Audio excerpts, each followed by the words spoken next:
ಆರೋಗ್ಯ ಒಂದಿದ್ರೆ ಜೀವನದಲ್ಲಿ ಎಲ್ಲವೂ ಸಲೀಸು ಅಂತ ಹೇಳ್ತಾರೆ. ಆರೋಗ್ಯ ಕೆಟ್ಟರೆ ಎಲ್ಲವೂ ಕಷ್ಟ. ಹಾಗಾಗಿಯೇ ಪ್ರತಿದಿನ ಫಿಟ್ನೆಸ್ಗಾಗಿ ಯಾವುದಾದ್ರೂ ಒಂದು ವ್ಯಾಯಾಮ ಮಾಡಬೇಕು. ಹಾಗಾಗಿ ಏಷ್ಯಾನೆಟ್ ಸುವರ್ಣ ನ್ಯೂಸ್ ಪ್ರತಿದಿನ ಒಂದೊಂದು ಯೋಗಾಸನ ನಿಮಗೆ ತಿಳಿಸ್ಕೊಡ್ತಾ ಇದೆ. ಇವತ್ತು ಯೋಗಪಟು ಪ್ರಭಾ ಸುಕೃತಿ ಯಾವ ಯೋಗಾಸನ ತಿಳಿಸ್ಕೊಡ್ತಾರೆ ನೋಡಿ. Good morning. ಏಷ್ಯಾನೆಟ್ ಸುವರ್ಣ ನ್ಯೂಸ್ನ ವೀಕ್ಷಕರಿಗೆ ನಮಸ್ಕಾರ. ನಾನು ನಿಮ್ಮ ಯೋಗ ಇನ್ಸ್ಟ್ರಕ್ಟರ್ ಮತ್ತು ನ್ಯೂಟ್ರಿಷನಿಸ್ಟ್ ಪ್ರಭಾ ಸುಕೃತಿ. ದಿನಕ್ಕೊಂದು ಯೋಗದಲ್ಲಿ ಇವತ್ತು ನಾವು ಮಂಡಿ ನೋವಿನ ನಿವಾರಣೆಗೆ ಒಂದು ಅಭ್ಯಾಸ ಹಾಗೆ ಒಂದು ಮುದ್ರೆಯನ್ನು ಕಲ್ತ್ಕೊಳ್ಳೋಣ. ಮೊದಲನೆಯ ಅಭ್ಯಾಸಕ್ಕೆ ನಮಗೆ ಈ ಥರ ಒಂದು ರೋಲ್ ಮಾಡಿರುವಂಥ ಟವೆಲ್ ಬೇಕು. ತುಂಬ ತೆಳುವಾದ ಟವೆಲ್ನ ಇಟ್ಕೊಳ್ಬೇಡಿ, ಸ್ವಲ್ಪ ದಪ್ಪವಾಗಿದ್ದರೆ ಒಳ್ಳೆಯದು. ಈಗ ಎರಡೂ ಕಾಲುಗಳನ್ನು ಈ ಥರ ಚಾಚಿ, ಈ ಥರ ರೋಲ್ ಮಾಡಿರೋ ಟವೆಲ್ನ ಈಗ ನಿಮ್ಮ ಮಂಡಿಯ ಅಡಿಯಲ್ಲಿ ಈ ಥರ ಇಡಿ, ಅದರ ಮೇಲೆ ಈ ಥರ ಕಾಲನ್ನು ಇಡಿ. ಈಗ ಆರಾಮವಾಗಿ ಎರಡೂ ಕೈಗಳನ್ನು ಈ ಥರ ಹಿಂದೆ ಇಡಿ. ಉಸಿರು ಸರಳವಾಗಿರಲಿ, ನಾರ್ಮಲ್ ಆಗೇ ಉಸಿರಾಡಿ, ನಾರ್ಮಲ್ ಆಗೇ ಉಸಿರು ಬಿಡಿ. ಈಗ ನಿಮ್ಮ ಮಂಡಿಯನ್ನು ಈ ಥರ ಟವೆಲ್ ಕಡೆಗೆ ಪ್ರೆಸ್ ಮಾಡಬೇಕು, ಒತ್ತಿ. ನಿಮ್ಮ ಹಿಮ್ಮಡಿ ನಿಧಾನವಾಗಿ ಮೇಲ್ ಬರುತ್ತೆ. ಈಗ ನಿಧಾನವಾಗಿ ಅದನ್ನು ಕೆಳಗೆ ಬಿಡಿ. ಮತ್ತೆ ನಿಮ್ಮ ಮಂಡಿಯನ್ನು ಪ್ರೆಸ್ ಮಾಡಿ, ಹಿಮ್ಮಡಿಯನ್ನು ಎತ್ತಿ ನಿಧಾನವಾಗಿ ಕೆಳಗೆ. ಇದೇ ಅಭ್ಯಾಸವನ್ನು 20 ರಿಂದ 30 ಬಾರಿ ಮಾಡಿ.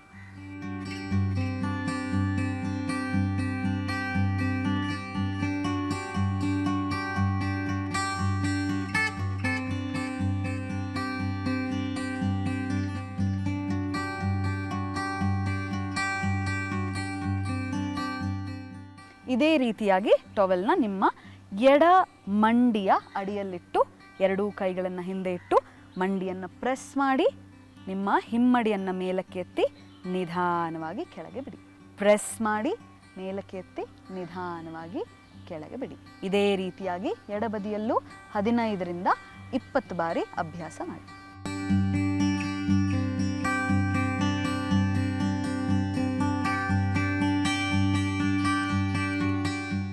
ಈಗ ಮಂಡಿ ನೋವಿಗೆ ಸಲುವಾಗಿ ಒಂದು ಮುದ್ರೆಯನ್ನು ಕಲ್ತ್ಕೊಳ್ಳೋಣ. ಮುದ್ರೆ ನೀವು ಎಲ್ಲಿ ಕುತ್ಕೊಂಡಾಗಲೂ ಪ್ರಾಕ್ಟೀಸ್ ಮಾಡ್ಬೋದು. TV ನೋಡ್ತಾ, ಆಫೀಸ್ ಕೆಲಸ ಮಾಡ್ತಾ, ಯಾವಾಗ ಬೇಕಾದರೂ ಅಭ್ಯಾಸ ಮಾಡ್ಬೋದು. ಹಾಗಾಗಿ ನಿಮಗೆ ಮಂಡಿ ನೋವಿದ್ದರೆ ಈ ಒಂದು ಮುದ್ರೆಯನ್ನು ನಿಮ್ಮ ಲೈಫಲ್ಲಿ ಇನ್ಕ್ಲೂಡ್ ಮಾಡೋದು ತುಂಬ ಇಂಪಾರ್ಟೆಂಟ್ ಆಗಿರುತ್ತೆ. ಹೇಗೆ ಮಾಡೋದು ಅಂತ ಕಲಿಯೋಣ. ಈ ಒಂದು ಅಭ್ಯಾಸದಲ್ಲಿ ನಾವು ಎರಡೂ ಕೈಯಲ್ಲಿ ಬೇರೆ ಬೇರೆ ಮುದ್ರೆಗಳನ್ನು ಇಟ್ಕೊಂಡಿರ್ತೀವಿ. ಸರಿಯಾಗಿ ಅಬ್ಸರ್ವ್ ಮಾಡಿ ಮತ್ತೆ ಪ್ರಾಕ್ಟೀಸ್ ಮಾಡಿ. ನಿಮ್ಮ ಬಲಗೈಯಲ್ಲಿ ನಿಮ್ಮ ಉಂಗುರ ಬೆರಳಿನ ತುದಿಯನ್ನು ಹೆಬ್ಬೆರಳಿನ ತುದಿಗೆ ಈ ಥರ ತಾಗಿಸಿ.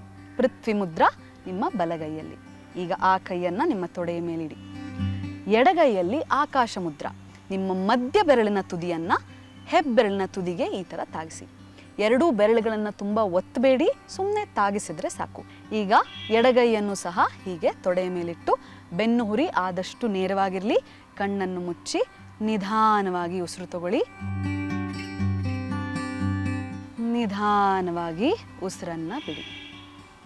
ಈ ಅಭ್ಯಾಸವನ್ನು 10 ರಿಂದ 15 ನಿಮಿಷದವರೆಗೂ ಮಾಡಿ.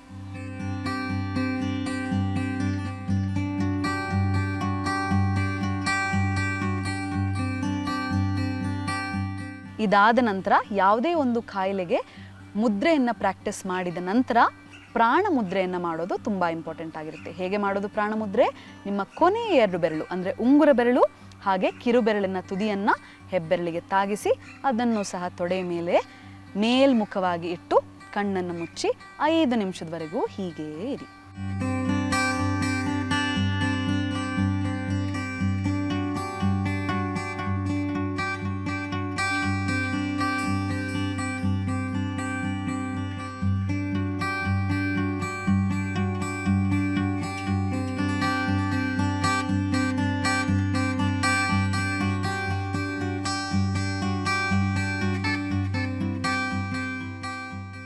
ಈ ಎಲ್ಲ ಅಭ್ಯಾಸಗಳನ್ನು, ಎಕ್ಸಸೈಸನ್ನು ದಿನ ನಿಮ್ಮ ರೂಟೀನ್ಗೆ ಇನ್ಕ್ಲೂಡ್ ಮಾಡ್ಕೊಳ್ಳಿ.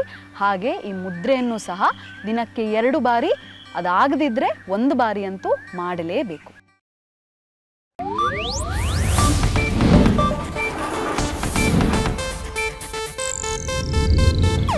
ಇದು ಏಷ್ಯಾನೆಟ್ ನ್ಯೂಸ್ ನೆಟ್ವರ್ಕ್ ಪ್ರಸ್ತುತಿ.